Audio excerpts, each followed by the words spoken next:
Assalamu alaikum mutanena, ni ne naku El Shams.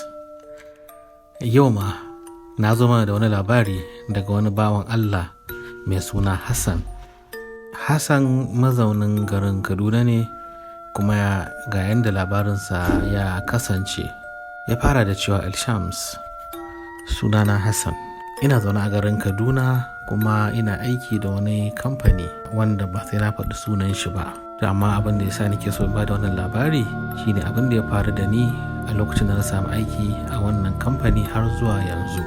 Na gama makaranta a shekara ta 2020 kuma alhamdulillahi ba yaban kai ba, ina ɗaya daga cikin waɗanda suka samu kyakkyawan sakamako.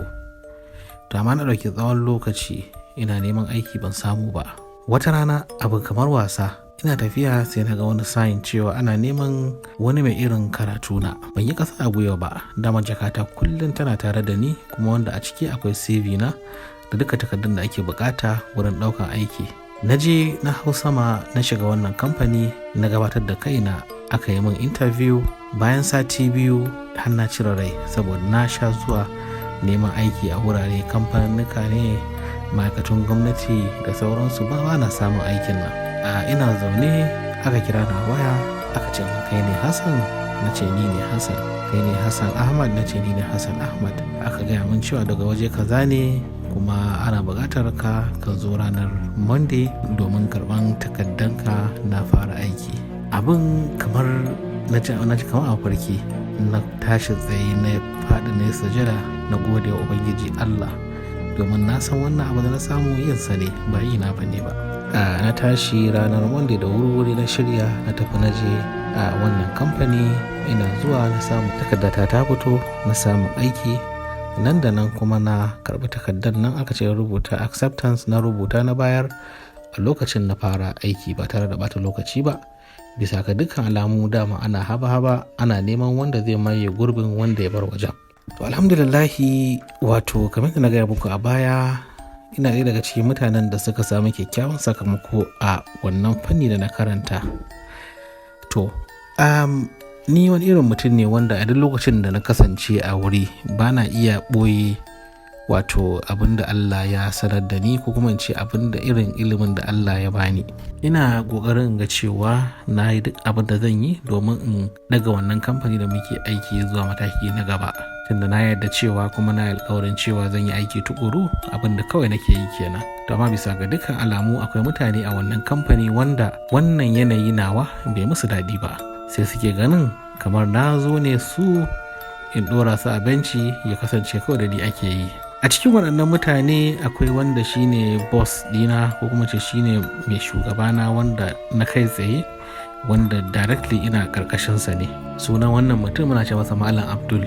Wannan mutum daidai gwargwado yana da iya bakin ƙoƙarinsa, to amma da yake dan ya manyanta, to na san cewa akwai ideas dashi da yawa outdated ne. To saboda haka sai yake gani na kamar wani kishiya a gare shi. A cikin mutanen da suke wannan ofis, ina ga mutum 2 ne zan ce suna ƙaunata sosai, suna nuna min ƙauna. Akwai Aisha wacce ita ce head na human resources, akwai kuma wani Malam Isiyaka, shi kuma yana nan a ɓangaren sha'anin security. To wayannan mutane suna nuna min ƙauna sosai, muna shiri da su ba kaɗan ba. To ita ma Aisha da yake kamar sa'ata ce, muna matuƙar ɗasawa da ita, muna kyautata alaƙa da ita sosai, kuma ina taimakonta a wajen aikinta, tana taimakona a wajen aikina da yake tajima a wannan kamfani. To wannan abu ya haɗu da kasancewa ta ina ƙoƙari wajen aikina sosai, har ta kai ta kawo ana bani yabo sosai da gasken gaske. Ita ma kuma wato Aisha muna shiri da ita, kullum ƙara shiri muke da ita, amma babu wani abu tsakanina da ita. To wannan ya haɗu yayi yawa wa shi Malam Abdul, tun da yake bisa ga dukkan alamu yana son wannan yarinya Aisha. Tafiya ta yi tafiya, Malam Abdul yana kallon yadda nake ta tafiyar da lamurana, tun da na gaya muku cewa mutum 2 da suke ƙaunata, har ta kai ta kawo mutane da dama saboda sun fahimci yadda nake. Gane da barkwanci, gane da son wasa, gane da kuma mai da hankali akan aiki na. Kuma duk lokacin da na yi wani aiki, ko da ni kaɗai na yi, zan zo in ce ai dukanmu ne muka yi, kowa ɗauki credit ɗin, bai dame ni ba. To wannan ya sa kusan duka ma'aikatan da suke wannan kamfani su yi matukar ƙaunata in ban da Malam Aliyu. Malam Aliyu da yake na gaya muku shine shugabana na kai tsaye, sai ya fara kokarin ya ga cewa ya dakile duk wani proposal ina da na kawo, tunda duk abin da zan kawo ne ta shi kafin ya tura can sama har a yi approving ko kuma in akwai gyara a yi gyara. To sai ya kasance cewa yana amfani da damarsa ko ya bada delay mai yawan gaske ta yadda ko na zo ma na yi abin lokacin ya wuce, ko kuma abin da aka ce a bayar domin a yi aikin nan ba zai bayar da duka ba. Haka dai abubuwa iri har ya zo ya fara magana kan cewa ai ni bana da tarbiyya, bana da da'a, bana da kuma bin na gaba da ni. Wannan abu ya fara yawa saboda ana ganin shine shugabana, kuma ana ganin kullum tare muke aiki tare da shi, har ta kai ta kawo ma idan an zo mitin duk ideas din da nake da shi na zo na sharing da shi na gaya masa, sai ya je ya faɗa a wajen mitin ya nuna cewa ideas ce.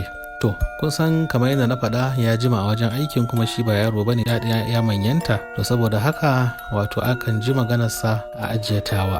To abinka da wanda yake shi zuciyarsa bata da kyau, kullum yana kokarin ya ga cewa yayi abin da zai sa mutane su guje ni.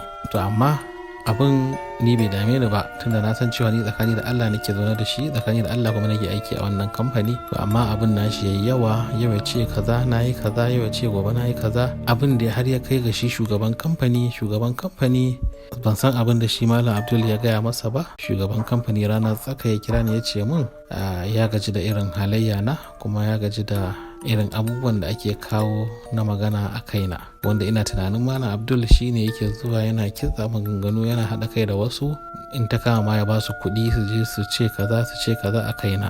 Wannan ta kai ga har mutumin nan ya sallame ni, na rasa wannan aiki da nake kai. So ni na ɗauki wannan abin a matsayin jarabawa, kowa da irin jarabawarsa. To amma abin da na sani kawai shine na san cewa na yi bakin ƙoƙari na, kuma na tabbatar da cewa ba wai rashin gaskiya na bane ko kuma wani rashin iya aiki ne yasa aka sallame ni daga wajen aiki na ba, kuma na tabbatar da cewa Allah ba zai bar ni haka ba. Ita kuma Aisha mun ci gaba da magana da ita, kuma ta tabbatar min da cewa babu yanda za a yi ta yi mu'amala na soyayya da wannan mutum da yake ta san duk abin da yake faruwa tsakanina da shi, ta san gaskiyar zance, kuma ta tabbatar min da cewa za ta yi bakin kokarinta ta ga cewa ta yi duk mai yiwuwa wurin ganin cewa na kuma bakin aiki na. To amma ni na bar wa Allah. Wannan shine labari na Shams, da fatan mutane za su ji kuma su karu. Na gode sosai. To mutane na, kun ji labarin Hassan Ahmad daga Kaduna. Wannan labari ne wanda babu daɗi gaskiya, kuma hakan yana yawan faruwa. Hasada babu abin da baya jawowa, saboda haka mu kiyaye, mu kasance masu boye duk wani abin da zai sa hasada ta wanzu a tsakaninka da mutane. Ubangiji Allah ya sauka. To masu sauraro na, kamar da kuka sani dai, kamar kullum ni ne naku El Shams. Sai mun sake haduwa da ku a wani labarin. Kar ku manta, ku ci gaba da turo min labarin ku, ni kuma zan ci gaba da bayarwa insha Allah. Na gode.